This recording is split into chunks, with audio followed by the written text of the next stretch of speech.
The Book of Esther. Chapter 2.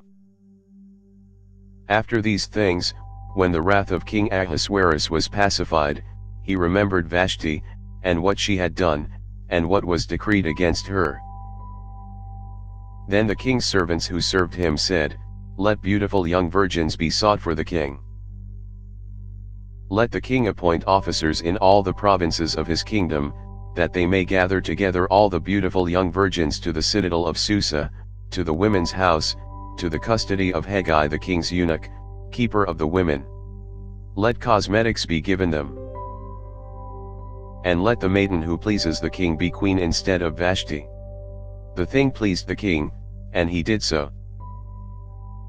There was a certain Jew in the citadel of Susa, whose name was Mordecai, the son of Jair, the son of Shimei, the son of Kish, a Benjamite, who had been carried away from Jerusalem with the captives who had been carried away with Jeconiah king of Judah, whom Nebuchadnezzar the king of Babylon had carried away.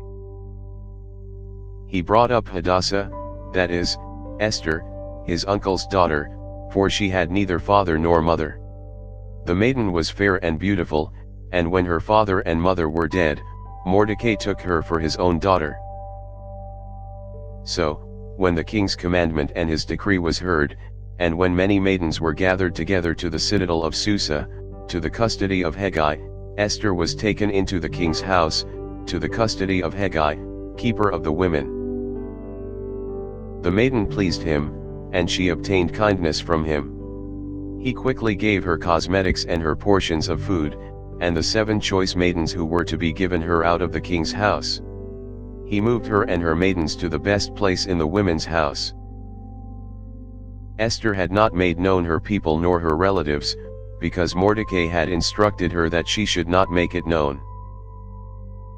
Mordecai walked every day in front of the court of the women's house, to find out how Esther was doing, and what would become of her. Each young woman's turn came to go into King Ahasuerus after her purification for 12 months, for so were the days of their purification accomplished, 6 months with oil of myrrh, and 6 months with sweet fragrances and with preparations for beautifying women. The young woman then came to the king like this: whatever she desired was given her to go with her out of the women's house to the king's house. In the evening she went, and on the next day she returned into the second women's house, to the custody of Shaashgaz, the king's eunuch, who kept the concubines. She came into the king no more, unless the king delighted in her, and she was called by name. Now when the turn of Esther, the daughter of Abihail the uncle of Mordecai, who had taken her for his daughter, came to go into the king, she required nothing but what Hegai the king's eunuch, the keeper of the women, advised. Esther obtained favor in the sight of all those who looked at her. So Esther was taken to King Ahasuerus into his royal house in the 10th month, which is the month Tebeth, in the 7th year of his reign. The king loved Esther more than all the women, and she obtained favor and kindness in his sight more than all the virgins, so that he set the royal crown on her head, and made her queen instead of Vashti. Then the king made a great feast for all his princes and his servants, even Esther's feast, and he proclaimed a holiday in the provinces, and gave gifts according to the king's bounty. When the virgins were gathered together the second time, Mordecai was sitting in the king's gate. Esther had not yet made known her relatives nor her people, as Mordecai had commanded her, for Esther obeyed Mordecai, like she did when she was brought up by him.